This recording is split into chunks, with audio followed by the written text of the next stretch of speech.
Je constate malheureusement que nous sommes toujours un petit peu entre nous, c'est-à-dire des convaincus de la première heure, et que finalement, de ce qui va ressortir aujourd'hui, nous ne serons pas plus nombreux à penser ce que nous pensons, mais j'espère que, par mon intervention en tout cas, je pourrai donner quelques éléments aux sénateurs et aux sénatrices qui ont eu la courtoisie et l'amabilité de nous écouter ce soir, pour leur donner quelques éléments, ne serait-ce au moins juridiques, de ce qui pourrait amener peut-être ou à convaincre leurs collègues à voter l'abrogation de l'obligation vaccinale contre la Covid-19. Alors j'essaierai d'être concis parce que je sais que notre durée d'attention est assez courte et que nous sommes un petit peu en fin de journée et tout le monde doit être un petit peu fatigué. Mais je suis nécessairement obligé de faire un petit rappel de ce qui s'est passé pour qu'on comprenne effectivement un peu la gravité dans laquelle cette situation nous a menés. Je rappelle que le 16 mars 2020, le président de la République a affirmé que nous étions donc rentrés en guerre contre un ennemi invisible qui était le coronavirus. Je ne connaissais pas ce mot-là puisque je n'ai pas de formation scientifique, dont le nom marketing était le Covid-19. Et vous allez en entendre parler effectivement pendant de très nombreux mois. Et aujourd'hui, 3 ans plus tard, nous en sommes toujours là. Par cette affirmation que le président de la République a faite, nous sommes rentrés dans un état de guerre. Et plus précisément, j'appelle ça une démocratie autoritaire, c'est-à-dire que nous sommes passés d'une démocratie libérale où la liberté est la règle à une démocratie autoritaire, société dans laquelle quelques-uns, dans le plus grand des secrets, décident de la destinée du plus grand nombre. Donc, vous avez bien compris que le mot démocratie n'a plus véritablement de sens dans cette définition. Surtout, en instaurant cette peur, le président de la République a permis de justifier des mesures qui étaient injustifiables. Il a permis d'instaurer des mesures extrêmement arbitraires sans qu'à aucun moment nous n'ayons le moindre commencement du début de preuve d'une efficacité scientifique de ces mesures. Je citerai qu'un seul exemple, celui du port du masque des enfants dès 6 ans. Grande partie de la population, avant ce moment-là, était assez insensible à ce qui se passait. Je le sais puisque lorsque j'avais contesté les toutes premières mesures pendant le confinement, très peu étaient ceux qui considéraient que ces contestations étaient utiles, nécessaires pour le bien de la communauté. Et surtout, finalement, très peu de personnes vivaient mal le confinement. Je rappelle que pour certains d'entre nous, je parle au sens général, les 66 millions de Français, ça a été pour eux la plus belle période de leur vie. C'est-à-dire une période durant laquelle on a pu finalement prendre du temps pour soi. Chose qui n'est pas toujours possible lorsqu'on a une vie active, avec des enfants, des obligations professionnelles, sociales et familiales.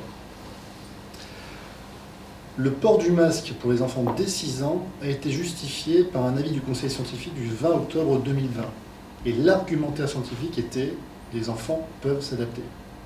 C'est ça, la démonstration scientifique qui a justifié l'instauration du port du masque 8 heures par jour, 5 jours par semaine, avec un protocole sanitaire sur une population infantile beaucoup plus restrictif que celle que nous avons pu connaître en population générale. Ça vous donne un petit peu la teneur des justifications sanitaires.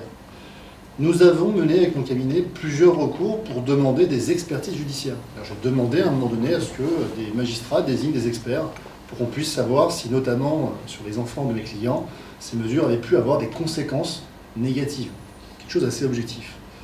Nous avons systématiquement reçu des refus de la part des juridictions, et ce, y compris devant les juridictions européennes. C'est-à-dire que la Cour européenne des droits de l'homme est considérée, finalement, tant pis pour nous.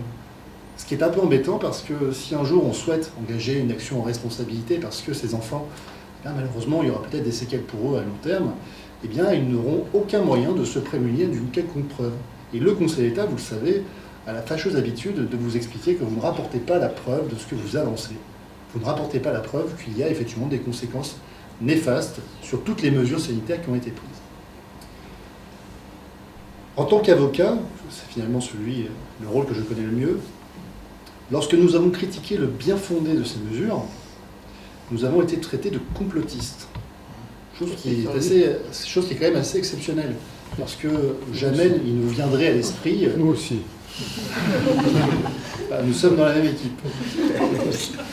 On partage au moins ça. Exactement. Mais je n'étais pas préparé forcément à ça. Parce que lorsque vous avez un avocat qui défend un terroriste, il ne vous viendrait pas à l'idée de dire que cet avocat est un terroriste. Et ce n'est pas notre ministre de la Justice qui me contredirait sur ce point-là. Et bien pourtant, pendant cette période effectivement particulièrement exceptionnelle, nous avons été traités de complotistes. Parce que vous ne pouvez pas critiquer le message, critiquer le messager.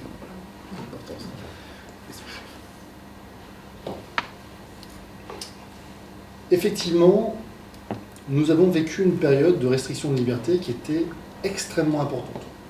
Dans notre histoire contemporaine, on n'a pas eu de restriction de liberté aussi importante. Et donc, de contester ces mesures, c'était tout d'abord un droit que nous avons en tant que citoyens, mais c'était également un devoir.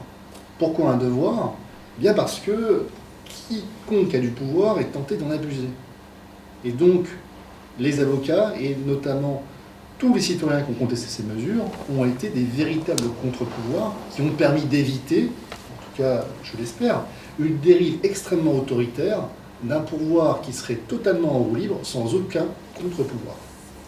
Donc ces actions juridiques visant à contester ces mesures, non seulement elles étaient nécessaires, mais elles étaient également indispensables. Parce que autrement, nous aurions pu connaître des mesures encore plus restrictives de liberté.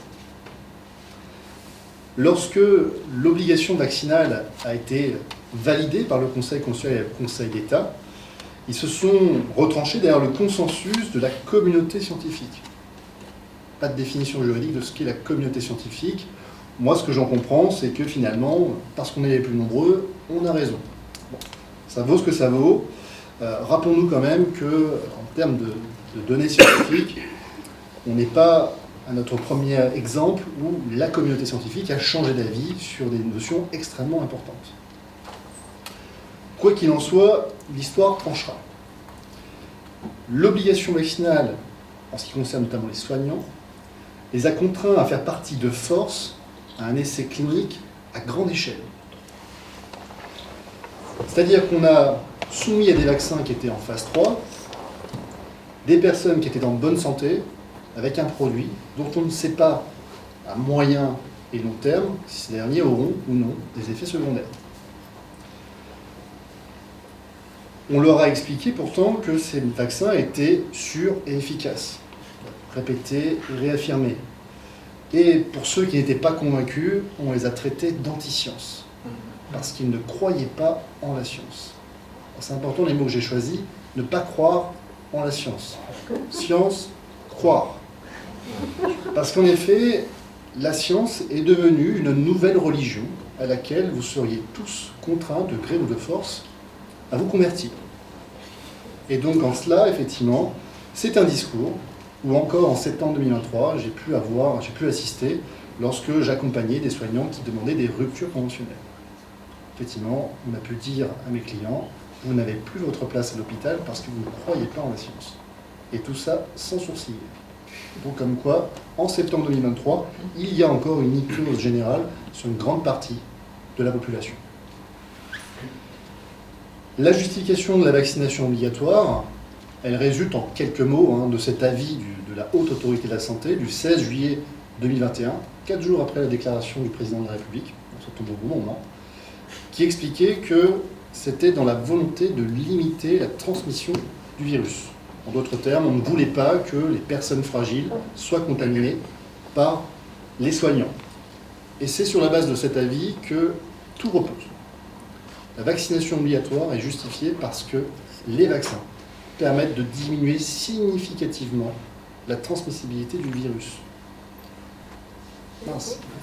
Ça tombe mal, parce qu'effectivement, vous l'aurez compris, eh bien, l'histoire tranchera, mais aujourd'hui, Pfizer lui-même affirme qu'ils n'ont jamais fait aucun test sur la transmissibilité du virus. Et Amin Umnil l'a écrit dans son livre. Il a repris une note qui avait été communiquée par le ministre de la Santé dans une procédure judiciaire dans laquelle une personne vaccinée avait demandé à ce que le confinement lui soit levé à son encontre. Pourquoi ? Parce que le vaccin empêchant la transmission, étant lui-même protégé, pourquoi devait-il toujours être soumis au confinement ? Et des notes même du ministre de la Santé, ce dernier indiquait que le vaccin n'empêchait pas la transmission. Alors dans quelle proportion ? Les chiffres ont tout le temps changé. Et comme je vous l'ai dit, le débat n'est pas scientifique dans l'intervention, il est juste pragmatique. La diminution de la transmissibilité du virus, c'est ce qui a justifié cette mesure grave et exceptionnelle qui est la vaccination obligatoire, mais accrochez-vous, assortie d'une suspension sans rémunération. Parce que si ça avait été juste une vaccination obligatoire, il y en a d'autres. Et d'ailleurs, cette vaccination obligatoire, elle vous a été présentée comme telle. Elle vous a été présentée comme étant une vaccination parmi tant d'autres. Mais il y a deux raisons pour lesquelles ce n'est pas une vaccination comme les autres. La première, ce sont des produits expérimentaux qui sont pris pendant une crise sanitaire. Et la deuxième, c'est que c'est la seule obligation vaccinale qui est assortie d'une suspension sans rémunération. Ça change quand même toute la donne. Ça change la donne sur quoi? Ça change la donne sur la liberté vaccinale. Parce que lorsque votre choix c'est la peste ou le choléra, on est d'accord, il n'y a plus de liberté vaccinale. Lorsque votre choix repose sur la possibilité d'être privé de toute rémunération, le choix n'existe plus. C'est ce que j'appelle une violence économique. Alors, quand vous êtes en première année de droit, on vous explique que lorsque vous vous mariez, il faut que vous puissiez consentir. Et si vous voulez consentir, il ne faut pas que votre consentement soit vicié. La violence économique, ça vicie le consentement. Ça veut dire que ce consentement n'existe pas. Vous ne pouvez pas considérer que vous consentez à une vaccination obligatoire lorsqu'on vous promet effectivement des larmes et du sang. Lorsqu'on vous promet la mort sociale, vous ne pouvez pas librement consentir à une vaccination. Et c'est malheureusement la distinction entre les injections forcées, qui elles sont strictement interdites depuis 1945, pour les raisons qu'on connaît, et une vaccination obligatoire. Une vaccination obligatoire n'est pas une injection forcée. Une vaccination obligatoire, vous ne commettez aucune faute lorsque vous refusez une vaccination obligatoire. Vous devez en assumer les conséquences, mais ces conséquences doivent être proportionnées. 20 mois de suspension sans aucune rémunération, vous comprendrez que les conséquences ne sont certainement pas proportionnées. Quoi qu'il en soit, durant ces 20 mois de suspension, il y a eu des lumières au bout du tunnel. Et notamment, cet avis de la HAS du 20 février 2023, vous avez plus entendu parler de celui du 30 mars parce que c'est lui qui clairement indique que la vaccination obligatoire des soignants doit prendre fin. Mais dès le 20 février 2023, en fait, la HAS vous dit l'utilité de la vaccination, compte tenu aujourd'hui de la faible létalité du virus, compte tenu de la couverture vaccinale et de la faible efficacité des vaccins qui ne sont plus en adéquation avec les variants, eh bien, cette vaccination n'a plus de sens. Cet avis, il est extrêmement important parce qu'on l'a totalement négligé, mais c'est le point de basculement entre une mesure qui est considérée comme légale, en tout cas qui juridiquement peut être attachée comme illégale, et ce qui va la faire passer dans une mesure totalement illégale. Pourquoi? Parce que toutes les mesures qui ont été prises depuis le 14 mars 2020, date à laquelle on a fermé les lieux de convivialité, je vous rappelle, ont été justifiées à 3 conditions. Le Conseil constitutionnel et le Conseil d'État ont validé toutes les mesures lorsque ces 3 conditions étaient réunies. L'utilité de la mesure, la nécessité de la mesure, la proportionnalité de la mesure. Utilité, la mesure est utile, elle permet de protéger la santé publique. Nécessité, la mesure est nécessaire parce que sans elle, on ne peut pas protéger la santé publique. La mesure est proportionnelle parce qu'il n'existe aucune autre mesure moins restrictive de liberté pour atteindre le même résultat. En d'autres termes, si on peut faire mieux avec moins, alors on doit faire moins. À partir du 20 février 2023, la HAS vous écrit noir sur blanc, la mesure, elle n'est plus utile. Et le Conseil d'État et le Conseil constitutionnel, on dit quoi? On dit ces mesures doivent cesser immédiatement, dès lors que ces 3 conditions ne sont plus réunies. C'est la condition sine qua non pour que ces mesures soient compatibles avec une société démocratique et libérale. Depuis le 20 février 2023. Et il faudra attendre malheureusement le 14 mai 2023 pour qu'un décret décide de suspendre la décision de suspension sans rémunération des soignants. La suspension de la suspension. Moi-même j'ai du mal à le dire, vous avez vu, ça ne sonne pas très bien. Et ça ne sonne pas très bien parce que la réalité, c'est que cette obligation vaccinale existe toujours. La réalité, c'est que si demain on veut réactiver cette obligation vaccinale, il n'est même pas nécessaire d'avoir un débat au Parlement. On va squeezer complètement votre avis. Et ça, Assemblée nationale comme Sénat. Alors bien entendu, c'est dangereux parce que on a vu que le gouvernement était capable de réécrire les règles du jeu pendant le jeu. Et que par conséquent, on risquerait de se retrouver avec une réactivation de la suspension sans rémunération sur des critères qu'on ne connaît pas encore et qui pourraient être invoqués pour les besoins de la cause. On a de la chance, donc, depuis le 4 mai 2023, après une troisième tentative, l'Assemblée nationale a réussi à adopter, en première lecture, une proposition visant à abroger la loi sur l'obligation vaccinale. Le texte, j'ai été le voir, il n'est pas très long et il n'est pas l'air très compliqué. Mais depuis le 4 mai 2023, eh bien, ce texte est bloqué au Sénat. Sans le vote des sénateurs, cette proposition de loi restera effectivement du vent. Cette proposition de loi, pour qu'elle puisse devenir concrète et effective, et permettre véritablement à ce que cette obligation vaccinale assortie d'une suspension sans rémunération prenne définitivement fin, le vote des sénateurs est indispensable. Aujourd'hui, à l'heure où l'OPEC-ST enquête sur les effets secondaires, à l'heure où des actions en responsabilité pleuvent dans d'autres États, on me dirait ça se passe aux États-Unis, ça se passe au Canada, ça ne nous concerne pas. Un petit peu de patience, il y a toujours un petit effet retardateur, mais ce qui se passe à l'étranger, à un moment donné, aura forcément un impact en France. On parle de science, on parle de virus, le virus ne connaît pas les frontières. Une réalité scientifique dans un pays étranger a forcément des conséquences sur une réalité scientifique en France. À l'heure également où les preuves de l'efficacité de la vaccination sont quand même plus que discutables et remises en cause par les mêmes fabricants de vaccins, comment peut-on envisager sérieusement de pouvoir rétablir une obligation vaccinale contre la Covid-19 assortie d'une suspension sans rémunération?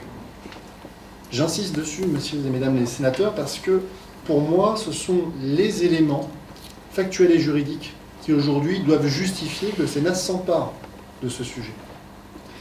Qui s'empare de ce sujet parce que l'abrogation de l'obligation vaccinale contre la Covid-19 est la première étape pour une réhabilitation des soignants suspendus. Les soignants suspendus qui sont, vous l'aurez compris, des victimes politiques de choix qui sont tout sauf scientifiques.